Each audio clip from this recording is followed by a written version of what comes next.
남자들 마음은 어떨까요? 남자들 마음이 막 간담이 높고 이 마음이 간질간질 이런 여러 가지 생각이 들겠죠? 이러면서 어거스틴 막 이러면서 쫓아왔대요. 막 이렇게 안 들으려고 이제 죄를 지으면 안 되니까 다시 옛날 길로 가면 안 되니까 안 들으려고 막 뛰어가는데 그 여자들 막 뛰어오면서 어거스틴 막 이러면서 가는 거예요. 나야 나 모르겠어요 나 막 하는 거예요. 어거스틴이 딱 돌아보면서 한마디 했습니다. 알지. 그렇지만 이제 나는 더 이상 예전의 내가 아니야 라고 말했다는 거죠. 당신은 당신인데 나는 이제 예전의 내가 아니야 라고 선포해 버렸다는 거죠. 여러분 바로 그겁니다. 세상은 변하지 않아요. 내 주변은 변하지 않아요. 근데 예수 믿는 순간 나는 변한다는 거예요. 세상은 그대로고 유혹도 있고 어려움도 있고 아픔도 있지만 세상은 그대로지만 누가 변한다고요? 내가 변한다는 것입니다. 예수 믿는 순간 난 더 이상 욕망의 노예가 아니고 난 더 이상 죄의 노예가 아니라는 것입니다. 이것을 끊임없이 자신에게 상기시키고 또 악한 마귀에게 선포를 해야 한다는 것이죠. 그것을 이길 수 있는 능력은 나에게 있는 것이 아니라 바로 십자가의 능력이 있음을 믿으시길 바랍니다. 그래서 우리는 이제는 죄의 종이 아니라 예수님, 하나님의 자녀됨을 선포하는 것입니다. 결혼한 사람은 자기가 결혼했다는 사실을 선포해야 되겠죠. 결혼을 해놓고서도 우물쭈물하면서 결혼 안 한 척하면 문제가 있겠죠. 결혼을 했으면 결혼했다라고 선포를 해야 되죠. 마찬가지로 예수님을 믿으면 예수님을 믿었다라고 선포를 하는 게 당연한 것 아니겠습니까? 월요일날 이제 내일 출근하면 뭐 교회 갈까 말까? 예수님을 믿을 수도 있고 안 믿을 수도 있고 이런 모습이 되면 안 된다는 것입니다. 자, 이것도 할 수 있고 저것도 할 수 있다 생각하니까 죄를 짓게 되는 것입니다. 여러분 애매하게 왔다 갔다 이러지 말고 확실하게 선포를 해야 됩니다. 십자가 신앙이란 우리가 달라진 신분을 말로 그리고 행동으로 선포하는 것입니다. 그 십자가의 능력을 선포할 때 우리는 이 죄를 묶어버리는 거예요. 예수님의 보혈로 묶어버리고 이제 나는 하나님의 자녀다. 십자가의 능력으로 나는 승리할 것이다. 선포하는 것입니다. 죄가 우리에게 우리 몸에 왕노릇 하지 못하게 하라. 이 죄는요, 우리가 싸울 수 없을 만큼의 굉장히 능력이 큽니다. 그렇지만 우리에게는 그 능력을 엎을 수 있는 십자가 복음, 그 능력이 있음을 믿으시길 바랍니다. 여러분 영화나 드라마 보면 조폭들 보시죠? 문신이 얼마나 무섭습니까? 막 용문신에다가 온 전신에 막 그림을 그려놨지 않습니까? 제가 헬스를 다니고 있잖아요. 헬스장에 한번 이제 운동을 하고 탈의실 가면은 정말 저도 이렇게 몸이 막 이렇게 근육이 운동하고 나서 이렇게 딱 들어가요. 힘을 주면서. 근데 갑자기 쪼그라들어요. 왜 그럴까요?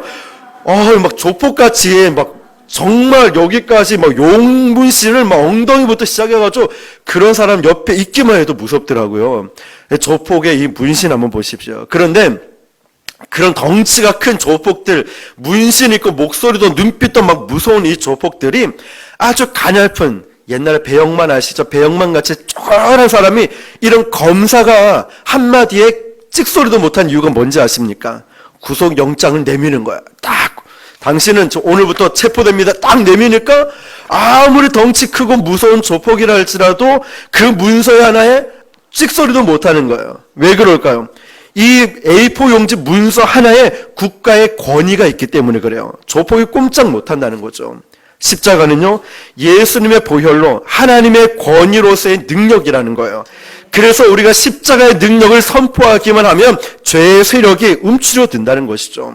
그러므로 사랑하는 성도 여러분, 여러분의 인생에서 아직도 꿈틀거리고 있는 이 죄의 본능과 내가 싸우려고 들지 말고 예수님의 십자가 보혈은 예수님이 나를 위해 십자가에서 흘려주신 피를 말하고 있죠.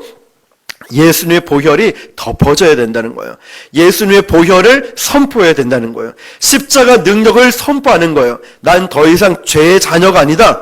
예전에 이지훈이 아니다. 예전에 내가 아니라 이젠 난 하나님의 자녀야. 너희들은 변하지 않아도 나는 변했어. 이걸 선포하는 것입니다. 여러분 예수 그리스도의 이름으로 이 죄를 묶어버려야 됩니다. 죄를 묶으면 신기하게도 죄가 재미가 없어집니다. 내 안에 남아있긴 있는데 무기력해서 점점점 죄와 멀어진다는 거예요. 예전에 그렇게 좋아했던 모든 것들이 아무 의미가 없어지는 거예요.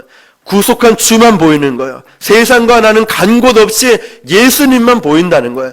내가 그전에는 정말 즐기던 세상 오락, 세상 쾌락, 세상의 모든 것이 의미가 없고 재미가 없어진다는 것입니다. 자, 그러면 여기까지는 뭐냐? 여기까지는 이제 수비라는 거예요. 수비. 그렇다면 우리가 스포츠 경기에서 수비만 하고 공격을 하지 않으면 이길 수가 없잖아요. 영적인 전쟁도 마찬가지입니다. 죄의 지배를 거부한다. 나는 이제 선포했으니까 나는 죄에 이제 수비하는 이게 아니라 승리를 하려면 하나님의 지배를 받아야 된다는 거예요. 수비만 하고 있으면 안 돼요. 하나님의 지배를 받기 위해서는 뭘 해야 되냐면 자신을 하나님께 헌신해야 된다는 것입니다. 우리 13절 한번 읽어볼까요? 자, 13절 같이 읽어볼게요. 시작. 또한 너희 지체를 불의의 무기로 죄에게 내주지 말고 오직 너희 자신을 죽은 자 가운데서 다시 살아난 자 같이 하나님께 드리며 너희 지체를 의의 무기로 하나님께 드리라. 아멘. 드린다는 말은 무슨 뜻이냐면 결단한다는 거예요. 헌신한다는 거예요. 구원은 무엇으로 받죠? 은혜로 받는 거예요. 구원은 헌금 많이 하고 봉사 많이 하고 신앙의 연수가 오래되고 직분이 높고 상관없습니다. 구원은 전적인 하나님의 은혜라는 거예요. 그렇지만 구원을 누리는 건 뭔지 아십니까? 구원을 누리는 건 우리의 결단이 필요하다는 거예요. 헌신이 필요하다는 것이죠. 아무리 좋은 자전거를 선물 받아도요, 이걸 타지 않는다면 나에게 무슨 유익이 있겠습니까? 아무리 좋은 핸드폰을 얻고 아무리 좋은 집이 있다 할지라도 내가 그것을 사용하지 못하고 내가 그곳에 살지 않는다면 그림의 떡이라는 거죠. 의미가 없다는 거죠. 십자가 보혈을 선물 받고 우리가 그것을 누리지 못한다면 그게 무슨 축복이 되겠습니까? 예수 잘 믿는 비결을 하나 알려드린다면 십자가 보혈을 누리는 방법은 하나님께 헌신해 버리는 거예요. 하나님께 헌신해 버리는 거예요. 여기서 보니까 너희 지체를 의의 무기로 하나님께 드리라. 어떻게 해요? 하나님께 드리라 했습니다. 지체를 이 부분의 영어 성경을 보니까 우리 몸을 하나님께 헌신한다는 뜻이었어요. 하나님께. 여기서 헌신이라는 단어는 마음신을 쓰는 게 아니라 몸신을 쓰고 있어요. 헌신은 내 몸을 하나님께 드린다는 것이죠. 사람들이 마음은 다 헌신해요. 목사님, 제 마음은 교회 가 있어요. 제 마음은 이걸 하고 있어요. 제 마음은 벌써 이거 합니다. 세계 선교부터 다 하고 있어요. 마음은. 근데 마음은 그런데 몸이 움직여지지 않는다는 거예요. 몸이 헌신하지 않는다는 것이죠. 그러니까 아까 말했듯이 우리의 죄의 본능이 막 꿈틀거리고 있는 거예요. 이게 우리의 몸이라는 거예요. 그래서 내 몸을 어떻게 되냐면 빨리 헌신해 버린다는 거예요. 사탄 마귀가 나를 지배하기 전에 내 몸의 어떤 부분들을 하나님께 드려야 된다는 거예요. 여러분, 우리의 입술을 가만히 놔두면 어떻게 될까요? 사탄이 자꾸 음담패설을 하거나 남을 비방하거나 입을 자꾸만 나쁘고 안 좋은 곳에 쓰게끔 만든다는 거예요. 그래서 빨리 입술로 어떻게 해야 되냐면 찬양해버린 거예요. 입술로 내가 죄를 짓기 전에 내 입술로 찬양하는 거예요. 내 입술을 가지고 하나님 말씀을 증거하는 거예요. 내 입술을 가지고 서로 격려하고 서로 위로하고 내 입술로 죄를 짓지 말고 사랑을 해버리는 거예요. 용서해버리는 거예요. 격려해버리는 거예요. 칭찬해버리는 거예요. 이렇게 하나님께 쓰임받는 내 입술이 되어야 된다는 거예요. 이 입술이 그냥 이렇게 내버려두고 방치해두니까 마귀가 사로잡아서 이건 입술이 아니라 조둥아리가 되잖아요. 막 이러잖아요. 내 손, 빨리 하나님께 헌신하지 않으면 사탄은 내 손을 가지고 자꾸 나쁜 일을 하게 만들어요. 내 생각, 하나님의 생각으로 채워지지 않으면 자꾸만 더러운 생각, 안 좋은 생각으로 채워지게 만든다는 거예요. 내 시간 어때요? 하나님께 나를 드리지 않으면 그 시간에 분명히 딴짓 한다는 거예요. 저 역시도 그래요. 저도 참 바쁘게 살아가는데 한가한 시간이 있으면 꼭 엉뚱한데 시간을 낭비하고 허비하는 것을 봅니다. 돈 하나님께 드려야죠. 재능 하나님께 드려야 되죠. 하나님께 확실하게 드리지 않는 모든 것은 항상 마귀의 공격 대상이 된다는 거예요. 하나님께 확실하게 헌신하고 드리지 않는 그 모든 것은 항상 마귀가 내 시간을 공격하고요, 내 생각을 공격하고 하나님께서 자꾸 마귀가 나를 공격해 온다는 거예요. 마귀의 공격 대상이 된다는 거예요. 여러분, 하나님께 확실히 드려버리는 것은 마귀가 입맛만 다시는 거야. 내가 좀 넘어뜨리려 했는데, 내가 입술로 범죄하게 하려 했는데, 내가 저 시간을 빼앗아 버리려 했는데, 내 저 재능을 빼앗아서 헛된 곳에 쓰게 만들려고 했는데, 마귀가 입맛만 다시고 어떻게 할 줄을 모르는 거예요. 왜 그렇습니까? 하나님께 다 드렸으니까. 그러나 확실하게 드려지지 않는 것은 어정쩡한 것 있잖아요. 검은색도 흰색도 아닌 회색 지대. 이런 방치한 나의 입술, 나의 물질, 나의 재능은 100% 마귀의 공격 대상이 된다는 거예요. 분명한 목표가 있는 사람은 어떨까요? 이미 누군가에게 자신을 드리기로 결단한 사람들 보면은 인생을 낭비하지 않아요. 헛된 시간을 정말 헛되게 보내지 않는다는 거예요. 나는 이미 하나님께 드리겠습니다 라고 결단한 사람 말이죠. 어떤 사람이 갈등하는지 아십니까? 헌신이 불확실한 사람이 있어요. 이것도 저것도 아닌 어떻게 될지 모르고 갈등하는 사람은 항상 이 마귀의 공격이 대상이 된다는 거죠. 헌신해 버리는 사람은 갈등이 없어요. 나 하나님께 새벽 기도하기로 했어. 아니면 4시 기도하기로 했어. 오늘 주일 예배 드리기로 했어. 수요일, 금요일, 아니면 전도 뭐 하기로 결단해 버린 사람은요, 갈등할 게 없어요. 갈등할 게 없어요. 내 재능, 내 가진 거 하나님께 드리겠습니다. 갈등할 게 없다는 거예요. 헌신해 버리는 사람은 갈등할 게 없다는 거죠. 이 여자는 결혼할까? 저 여자는 결혼할까? 갈등하는 사람은 어떤 사람일까요? 결혼 안 한 사람이죠.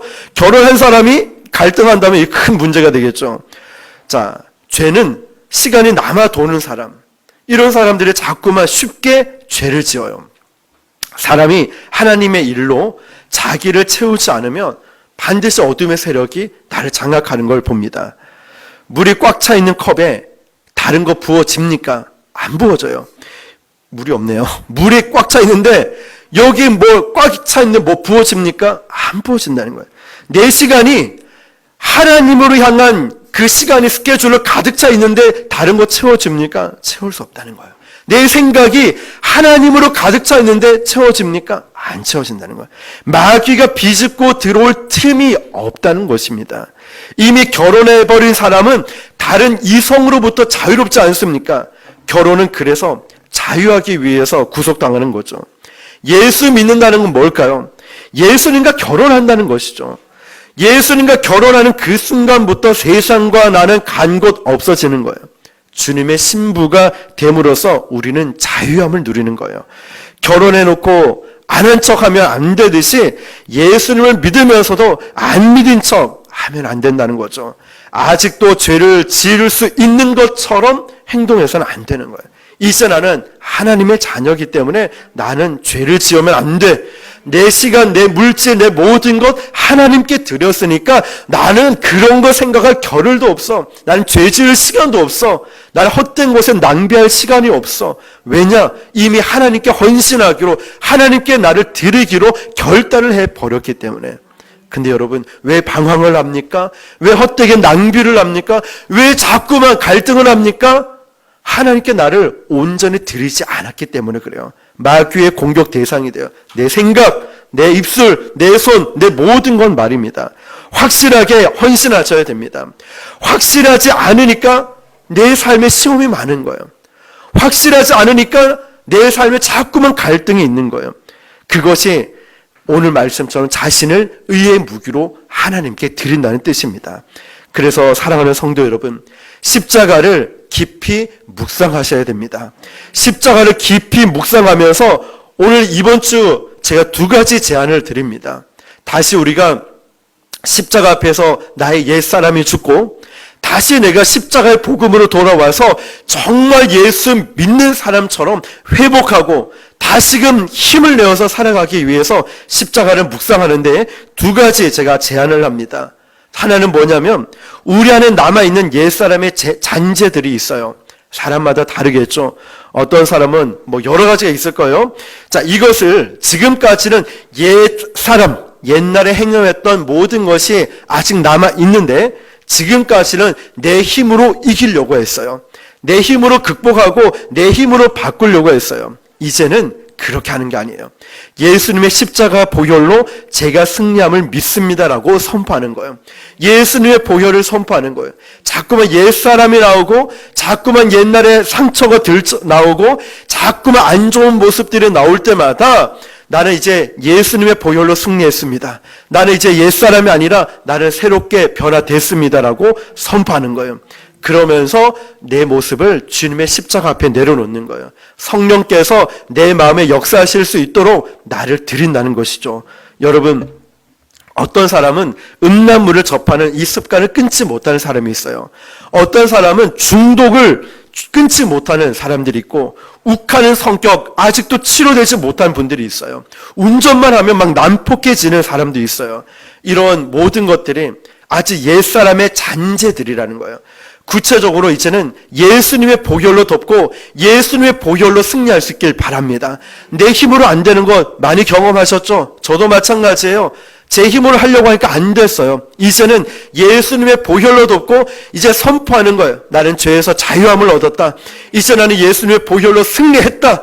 이제 주님께 맡기는 거예요. 여러분의 생각, 여러분의 의지, 여러분의 모든 것을 다 맡기는 거예요. 주님, 저는 안 됩니다. 저는 할 수 없어요. 이제 주님께 맡깁니다. 저를 다스려 주십시오. 라고 맡기는 거예요. 두 번째는 아직도 어정쩡하게 헌신하지 못하는 부분들이 있죠. 주님 앞에 확실하게 드려야 돼요. 여러분, 어정쩡하니까 자꾸 갈등이 있다라고 했죠. 이제는 어정쩡하게 헌신하고 이것도 저것도 아닌 이러지 마시고 주님 앞에 헌신할 수 있길 바랍니다. 확실하게 말이죠. 주님께 헌신하지 않은 부분들이 자꾸만 우리에게 갈등을 주고 자꾸만 사탄의 공격 대상이 되는 거예요. 여러분의 자녀들도 주님 앞에 온전히 헌신하는 것이죠. 그때 축복이 오는 거예요. 그때 하나님이 역사하시는 것입니다. 여러분의 시간, 여러분의 물질, 여러분의 미래, 여러분의 재능 주님께 다 헌신하십시오. 전부 다. 그때 십자가의 기름 부으심이 저와 여러분에게 임하게 될 줄 믿습니다. 그때 바로 십자가의 능력을 우리 모두가 체험하게 될 줄 믿습니다. 자, 두 가지입니다. 하나는 십자가 보혈을 내 삶 가운데 선포하는 거예요. 나는 이제 옛사람은 죽었고 나는 새 사람이 되었다. 주님의 보혈로 나는 모든 것을 끊어버릴 것이다. 선포하는 것 한 가지. 두 번째는 이겁니다. 이제 어정쩡한 것이 아니라 완전하고 확실한 헌신으로 주께 나아가는 거예요. 그런 갈등 고민할 필요 없어요. 이미 나는 하나님께 드려졌기 때문에 이런 믿음으로 살아가는 것입니다. 바로 이것이 십자가 앞에서 나의 옛사람이 죽고 완전한 새 사람으로 될 수 있는 비결이라는 걸 기억하시면서 이제 저와 여러분이 다시금 십자가를 선포하며 오늘 지금 이 순간부터 달라지는 것을 경험하며 십자가의 복음을 의지하고 오직 예수 십자가 복음으로 살아갈 수 있기를 주님의 이름으로 축원합니다. 기도하겠습니다. 살아계신 하나님 아버지, 오늘도 우리가 십자가 복음을 선포하며